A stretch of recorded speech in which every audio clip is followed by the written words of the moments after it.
Bom, pessoal, mais um exercício de cálculo estequiométrico. Olha só, em um recipiente aberto, a atmosfera, o que significa isso? A atmosfera significa que ele está aberto em contato com a atmosfera e por isso, quando eu falo que ele está à atmosfera, eu consigo dizer que ele pode estar em contato com o ar atmosférico e com isso eu sei que tem 20% de gás oxigênio na parada.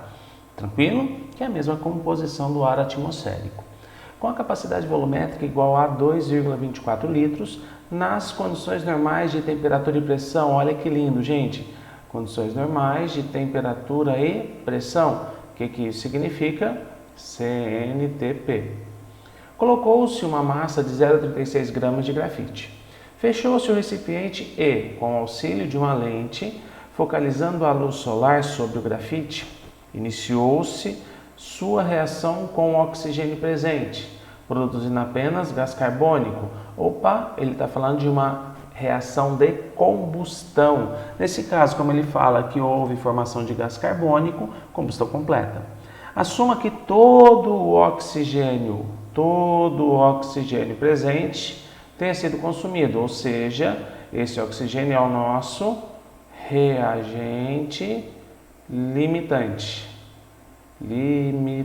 porque ele foi consumido completamente. Bacana? Letra A, escreva a equação química da reação. Bom, como que eu tenho que escrever isso? Gente, estamos pensando aqui de uma reação de combustão em uma segunda fase, ok? Então ele especifica para a gente qual forma alotrópica o carbono está, que é carbono grafite. Então eu tenho que colocar aqui C graf, pelo menos, tá? Mais oxigênio, não está aberto à atmosfera. Qual que é o estado físico do oxigênio na atmosfera? Gasoso. E isso vai produzir o quê? Gás carbônico, CO2 gás.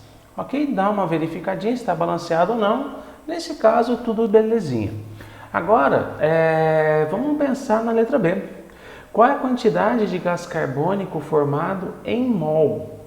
Bom, ele quer a quantidade de gás carbônico, mas eu sei apenas a quantidade de oxigênio. Pink, como você sabe de oxigênio? Porque no caso desse exercício, eu sei o volume do meu frasco.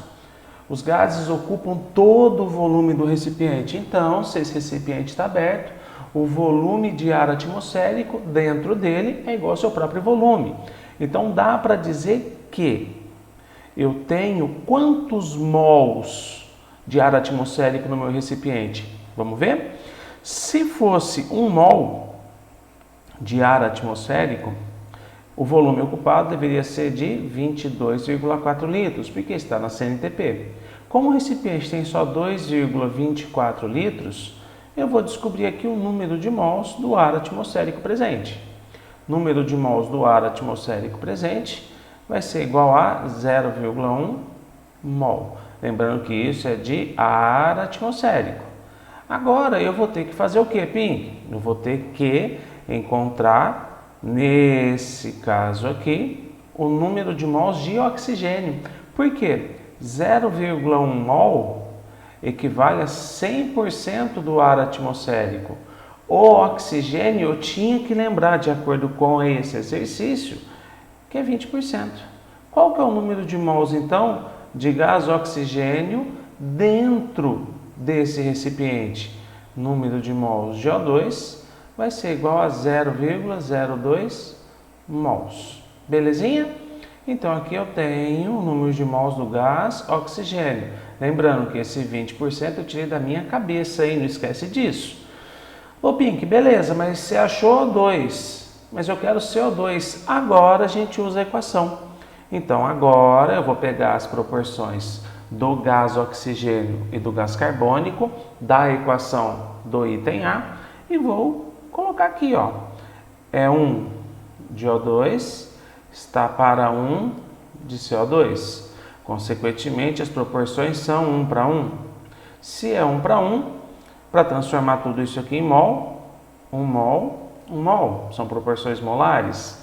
0,02 mols de O2 vai me dar número de mols de CO2, ok? Número de mols de CO2 é 0,02 mol.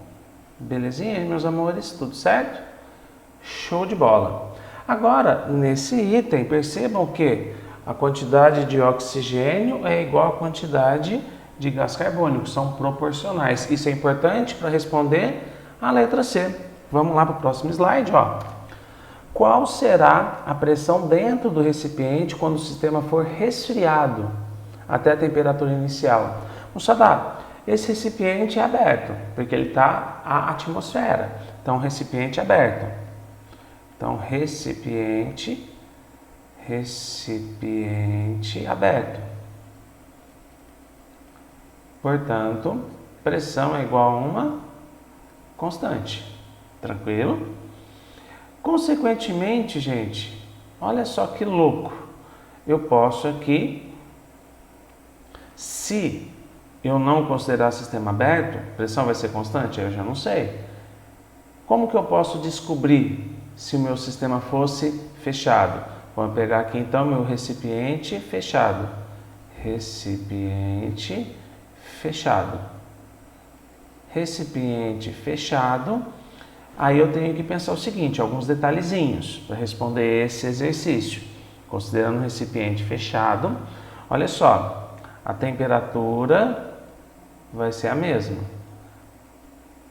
Por quê? Porque o texto diz que ela volta na temperatura inicial. O volume é o mesmo. Frasco igual. Agora, a quantidade gasosa. O número de mols de gás também é o mesmo. Por que, Pink, ele é o mesmo? Porque eu tenho 1 de gás oxigênio para 1 de gás carbônico. Ou seja, a quantidade de gás que eu tenho no meu recipiente vai ser igual à quantidade de gás que vai ser gerado após o consumo de O2. Então, meus amores, como a proporção é 1 para 1, dá para dizer que eu tenho também o mesmo número de mols? Moçada, mesma temperatura, mesmo volume, mesmo número de mols, também garante que eu tenho mesma pressão. Qual que é a pressão antes de fechar? 1 atm, considerar o nível do mar? 1 atm, C, considerar nível do mar. Tudo bem, meu amor? Belezinha? Dúvidas, meus amores? Tudo certo? Então, para recipiente aberto, não sofre, pressão constante sempre. Para recipiente fechado, como é o caso desse exercício, eu tenho que analisar a quantidade de gás consumida e a quantidade de gás formada. Se elas forem iguais, a quantidade consumida forem proporcionais à formada, acabou, é a mesma pressão. Sucesso? Valeu, moçada. Abraço.